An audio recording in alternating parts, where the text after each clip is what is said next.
Hello friends, welcome back to my YouTube channel. आज का जो हमारा टॉपिक है electronic spectra of transition metal complex.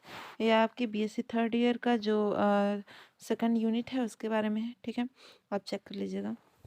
So electron absorption spectroscopy की बात करें तो ठीक है, अगर इलेक्ट्रॉन ऑब्जर्प्शन स्पेक्ट्रोस्कोपी की बात करें तो यह क्या होता है, ट्रांजिशन मेटल कॉम्प्लेक्स। ठीक है, यह transition metal complex electronegative radiation को क्या करता है, ऑब्जर्व करता है, और डी ऑर्बिटल के इलेक्ट्रॉन ग्राउंड स्टेट से एक्साइटेड स्टेट में क्या हो जाते हैं, ट्रांसफर होते हैं। इसको मैंने बहुत ही क्लियरली लिखा है, कुछ भी समझाने की जरूरत नहीं है। अगर आप इस नोट को ऐसे ही पढ़ते हैं, मेरा साउंड म्यूट करके, अगर पसंद ना हो तो ठीक है, तो आप समझ जाएंगे। सो मैंने इसलिए इसको एकदम क्लियर लिखा है। आप शॉर्टकट में भी लिख सकते हैं अपने हिसाब से, मैं आपको समझाने के लिए लिखी हूँ। सो electron spectra of transition metal complex, यानी कि इलेक्ट्रॉनिक जो स्पेक्ट्रा होते हैं वो ट्रांजिशन मेटल कॉम्प्लेक्स में क्या भूमिका निभाते हैं, उसके बारे में लिखा गया है। तो जाहिर सी बात है, जो इलेक्ट्रॉन होते हैं, इलेक्ट्रॉन ऑब्जर्वेशन इलेक्ट्रोस्कोपी की अगर बात करें तो यह ट्रांजिशन मेटल कॉम्प्लेक्स यानी कि इलेक्ट्रोनेगेटिविटी रेडिएशन को क्या करता है, ऑब्जर्व करता है, और डी ऑर्बिटल के इलेक्ट्रॉन ग्राउंड स्टेट से क्या हो जाते हैं, एक्साइटेड होकर स्टेट से क्या हो जाते हैं, ट्रांसफर होते हैं। एक्साइटेड स्टेट में क्या हो जाते हैं, ट्रांसफर होते हैं। जब रेडिएशन ऑब्जर्व्ड होते हैं, ठीक है, जब रेडिएशन ऑब्जर्व्ड होते हैं तब इलेक्ट्रॉन लोअर एनर्जी से क्या हो जाते हैं, हाई ऑर्बिटल मतलब कि हाई एनर्जी वाले डी ऑर्बिटल में क्या हो जाते हैं, प्रमोट्स हो जाते हैं। यह ट्रांजिशन हाई एनर्जी ट्रांजिशन होते हैं। ठीक है, मतलब कि ये जो ट्रांजिशन होता है वो क्या होता है, हाई एनर्जी वाला ट्रांजिशन होता है। ठीक है, और यह इलेक्ट्रॉनिक ट्रांजिशन के साथ साथ क्या करता है, वाइब्रेशनल और रोटेशनल ट्रांजिशन भी क्या करते हैं, होते हैं। क्योंकि इलेक्ट्रॉनिक लेवल जो होते हैं, इलेक्ट्रॉनिक लेवल वाइब्रेशनल और रोटेशनल लेवल से मिलकर बना होता है। इसलिए इलेक्ट्रॉनिक ट्रांजिशन के साथ साथ क्या होता है, वाइब्रेशनल और रोटेशनल ट्रांजिशन भी होते हैं। ठीक है, यानी कि जो आपके इलेक्ट्रॉन है वो क्या करते हैं, रोटेशनल ट्रांजिशन और वाइब्रेशन ट्रांजिशन इसलिए करते हैं क्योंकि वह इलेक्ट्रॉनिक ट्रांजिशन और वाइब्रेशनल ट्रांजिशन से बनकर बने हुए, सॉरी, इलेक्ट्रॉनिक ट्रांजिशन क्या करते हैं, जो वाइब्रेशनल और रोटेशनल दोनों ट्रांजिशन से भी होते हैं।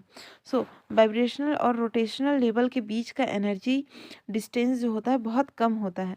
इसलिए वाइब्रेशनल और रोटेशनल ट्रांजिशन से जो बैंड बनते हैं, ठीक है, बैंड प्राप्त होता है, वो बहुत ही पास पास बनते हैं।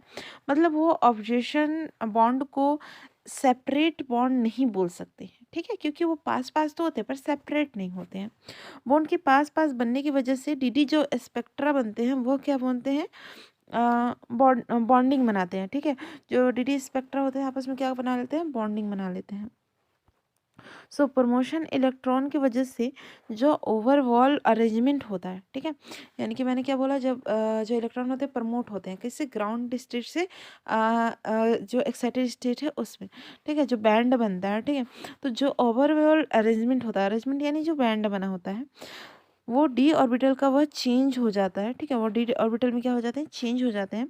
जो डी ऑर्बिटल में ओवरऑल अरेंजमेंट से चेंजेस आते हैं वही इलेक्ट्रॉन ऑब्जर्प्शन स्पेक्ट्रम या उन्हें क्या कहते हैं, या बोल सकते हैं कि वही क्या करते हैं, जो चेंजेस आते हैं ओवरऑल जो अरेंजमेंट में चेंजेस आते हैं उसे ही हम ऑब्जर्प्शन स्पेक्ट्रम कहते हैं। ठीक है, या उसी कारण ऑब्जर्प्शन स्पेक्ट्रम बनते हैं। ट्रांजिशन मेटल कॉम्प्लेक्स से कुछ क्या होते हैं, इंफॉर्मेशन प्राप्त होते हैं। कलर ऑफ कॉम्प्लेक्स, यानी कॉम्प्लेक्स में कलर जो होते हैं वो प्राप्त होते हैं। ग्राउंड स्टेट और एक्साइटेड स्टेट के बीच में एनर्जी गैप कितना है इसका भी पता चलता है इससे। मेटल और लिगेंड के बीच में जो बॉन्ड बनते हैं, ठीक है, उसमें कोवलेंट बॉन्ड कितने हैं इसका भी पता चलता है किससे, आपके ऑब्जर्प्शन स्पेक्ट्रम से। जियोमेट्री ऑफ कॉम्प्लेक्स, यानी कॉम्प्लेक्स की बनावट कैसी होगी उसके बारे में भी।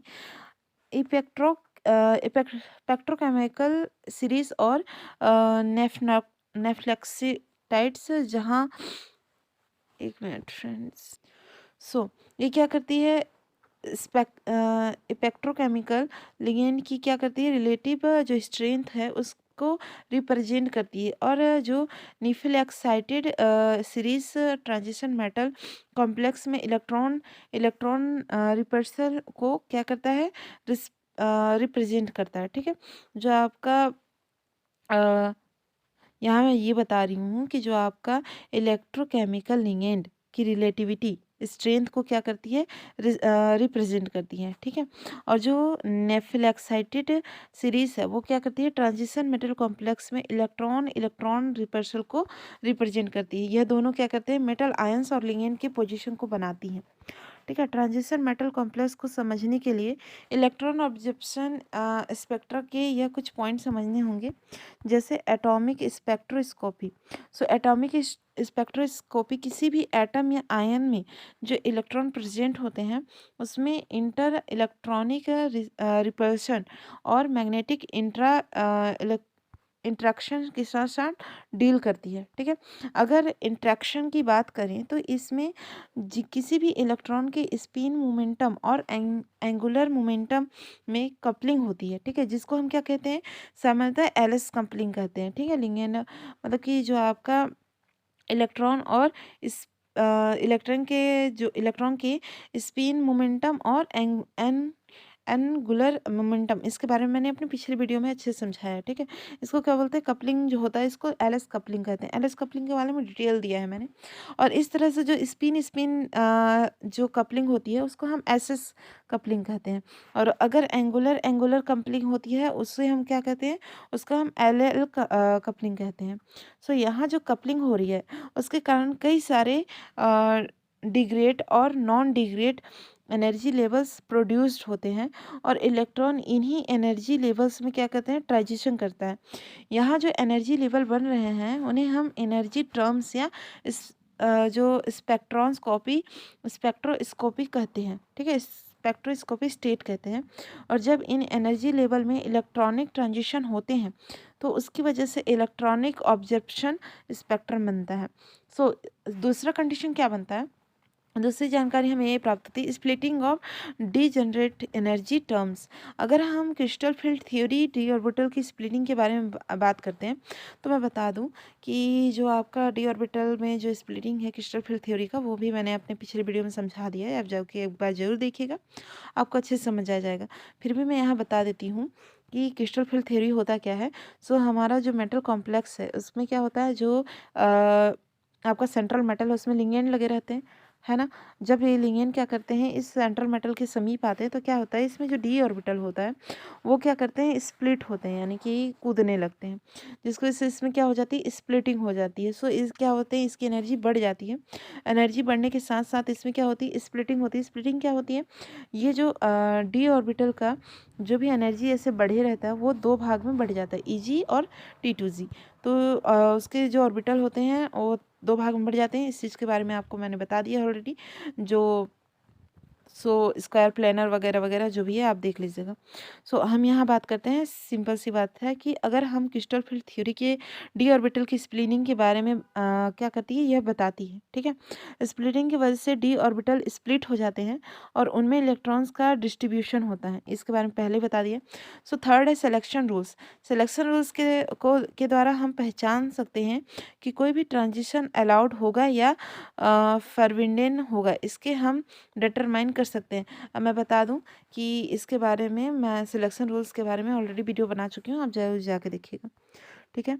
मेजरमेंट ऑफ इलेक्ट्रॉन स्पेक्ट्रा और ट्रांजिशन मेटल कॉम्प्लेक्स। मेजरमेंट कैसे करेंगे, किसी भी ट्रांजिशन मेटल को कॉम्प्लेक्स को इलेक्ट्रॉनिक स्पेक्ट्रा को मेजर करने के लिए हम क्या करते हैं, ट्रांजिशन मेटल कॉम्प्लेक्स का सोल्यूशन बनाते हैं, ठीक है। अब सोल्यूशन तैयार करने के बाद उस कलर्ड सोल्यूशन का स्पेक्ट्रम है, उसे जो आपका कलर्ड सोल्यूशन है उसके स्पेक्ट्रम, ठीक है, उसे स्पेक्ट्रोफोटोमीटर की हेल्प से क्या करेंगे, मेजर्ड करेंगे। कैसे किया जाता है, इस प्रोसेस से जो ट्रांजिशन मेटल कॉम्प्लेक्स है उसके सोल्यूशन से एक मोनोक्रोमेटिक लाइट का बीम पास किया जाता है, ठीक है। अब यह बीम जब सोल्यूशन के से पास होता है तब वह एक फोटो इलेक्ट्रिक सेल से टकराता है। ये फोटो इलेक्ट्रिक सेल क्या करते हैं, उस रेडिएशन को ऑब्जर्व कर लेते हैं और इन्फॉर्मेशन देता है कि सॉल्यूशन ने किसी रेडिएशन ऑब्जर्व की है या नहीं, ठीक है। अगर उसने सॉल्यूशन ने क्या किया, रेडिएशन ऑब्जर्व कर लिया तो वो इन्फॉर्मेशन दे देगा। अब जो स्पेक्ट्रोफोटोमीटर की हेल्प से जो लाइट ऑब्जर्व हुई है उसकी क्या करते हैं, पर्टिकुलर फ्रिक्वेंसी को रीड ऑफ कर लिया जाता है, यानी उसको रीड कर लेंगे, नोट कर लेंगे, ठीक है। या उसकी जो वॉल फ्रीक्वेंसी है उसे क्या कर लेंगे, स्कैन कर लेंगे। अब जो ऑप्टिकल डिसेंटी है, ठीक है, ऑप्टिकल डिसेंटी है जो प्राप्त हुई है, उसे उसको एक पेपर चार्ट में क्या कर देंगे, रिकॉर्ड कर लेंगे और ग्राफ बना लेंगे उसका। ऑब्जर्वेशन को इस फार्मूले से कैलकुलेट किया जाता है, ये इक्वल लॉग I0 और I, ठीक है। मोलर ऑब्जर्वेशन जो इफिशिएंट है उसको पता करेंगे हम, जो आपका ये फार्मूला है यहाँ पे जो मैंने फार्मूला दिया है उससे हम इसको ऑब्जर्व कर लेंगे। बाकी आपकी किताब में बाकी फार्मूले के बारे में बताया गया है, इसके बारे में अच्छे से एक्सप्लेन किया गया है, आप ज़रूर पढ़ लीजिएगा। सो आई होप फ्रेंड्स आपको यह वीडियो पसंद आया होगा एंड समझ भी आया होगा। अगर इसमें कोई दिक्कत होती है तो मुझे कमेंट बॉक्स में ज़रूर बताइएगा, इससे रिलेटेड कोई परेशानी होती है तो। सो मिलते हैं हम नेक्स्ट वीडियो में। Thank you for watching.